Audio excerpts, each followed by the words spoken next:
Bismillahirrahmanirrahim. Assalamualaikum warahmatullahi wabarakatuh.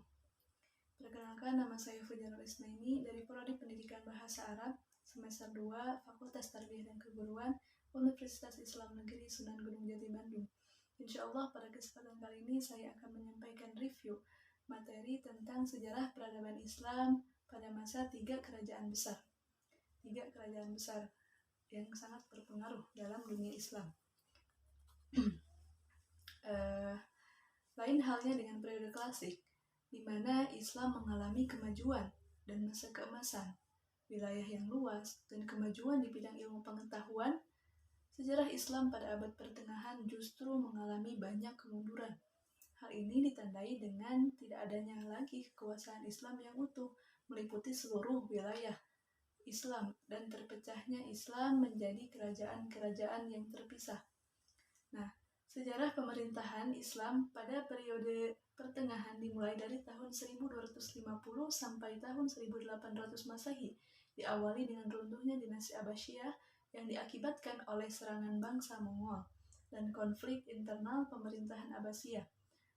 Munculnya dinasti Timuriyah dan dinasti Mamluk juga tidak bisa berbuat banyak dalam mengembalikan lagi kejayaan Islam seperti era sebelumnya. Setelah mengalami fase transisi atau fase kemunduran ini, umat Islam akhirnya kembali bangkit dan meraih kejayaannya kembali setelah munculnya 3 kerajaan besar, yaitu Kesultanan Utsmani atau otonom di Turki, Kesultanan Mughal atau Mogul di India, dan Kesultanan Safawi di Persia atau Iran. Yang pertama, kerajaan otonom di Turki. Kerajaan Ottoman atau Kesultanan Turki Utsmani didirikan dan diproklamasikan kemerdekaannya oleh Utsman I dari bangsa Turki Utsmani setelah Sultan Alauddin dari dinasti Saljuk meninggal dunia tahun 1300 Masehi.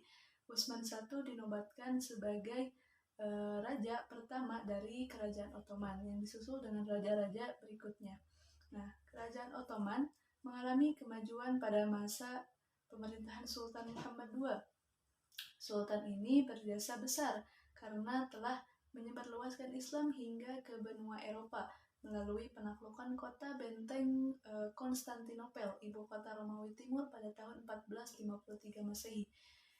Karena keberhasilannya ini, Sultan Muhammad II kemudian mendapat julukan Al-Fatih yang artinya sang penakluk. Kemudian yang kedua ada kerajaan Mogul di India. Peranan umat Islam di India dalam penyebarluasan agama Islam dapat dilihat dalam 4 periode, yaitu periode sebelum kerajaan Mogul, kedua periode Mogul, dan yang ketiga periode masa penjajahan Inggris, dan yang keempat periode India sekuler sampai sekarang masih.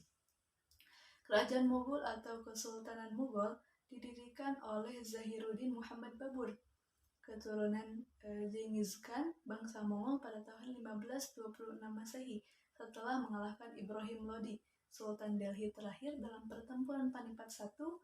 Kerajaan Mogul diperintah silih berganti oleh 15 orang raja atau sultan. Sultan pertama kerajaan Mogul yaitu Zahiruddin Muhammad Babur, dan sultan terakhirnya yaitu Sultan Bahadur Shah II. Kemudian yang ketiga ada kerajaan Safawi di Persia, kalau sekarang itu disebut Iran. Kerajaan Safawi didirikan oleh Syah Ismail Safawi atau Ismail I pada tahun 907 Hijriah di Tabriz. Beliau berkuasa pada tahun 1501 sampai 1526 yang wilayahnya di sebelah barat berbatasan dengan kerajaan Utsmani atau Ottoman di Turki dan di sebelah timur berbatasan dengan kerajaan Islam Mongol di India. Kerajaan Safawi ini mencapai puncak kejayaannya tatkala diperintah oleh Syah Abbas.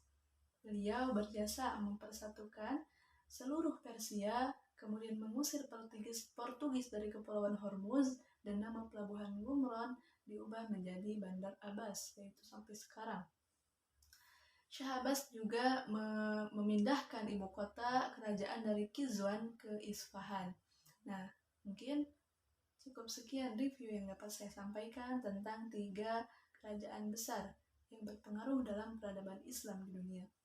Mudah-mudahan bermanfaat. Mohon maaf bila banyak kesalahan. Billahi taufiq wal hidayah.